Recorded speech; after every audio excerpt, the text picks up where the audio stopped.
Hello, it's me again.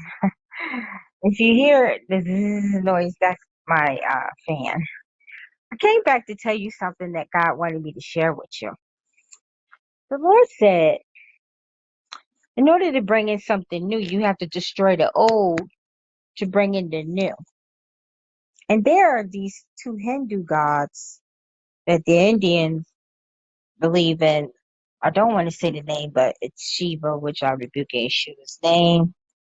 That's the one that dances for destruction. That's the one that's built in the middle of the Cern and Cern, Switzerland, and the one that's in front of Cern. And then there's another Indian god. I think it's called Pova. I'm not sure, but I rebuke that council. That's the blood of Jesus. That is supposed to be the god of creation in the Indian religion, right? So that S, I'm just gonna say the initials. The S Indian god, which I rebuke his name, is the one that's supposed to destroy everything on this planet. And then the one would start with the P god, which I rebuke his name, is the one that is supposed to come and recreate it.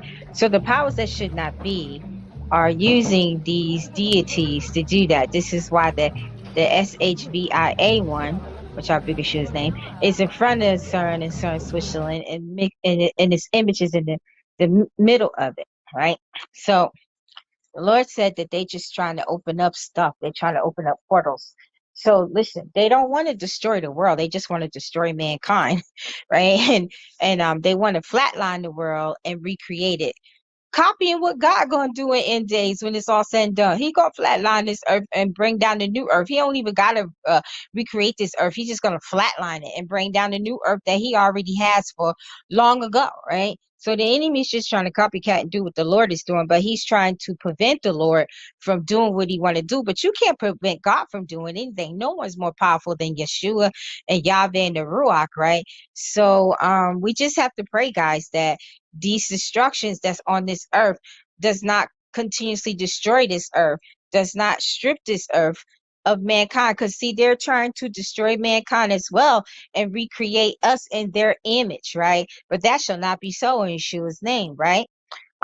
So basically that's what the enemy is doing. They're trying to recreate the humans to make them in their image, and they're trying to recreate the earth to make it in their image. And if they can do that and get away with it, it can stop God from coming to do his gathering, as it says in Ezekiel 13-21, and take his precious people, right?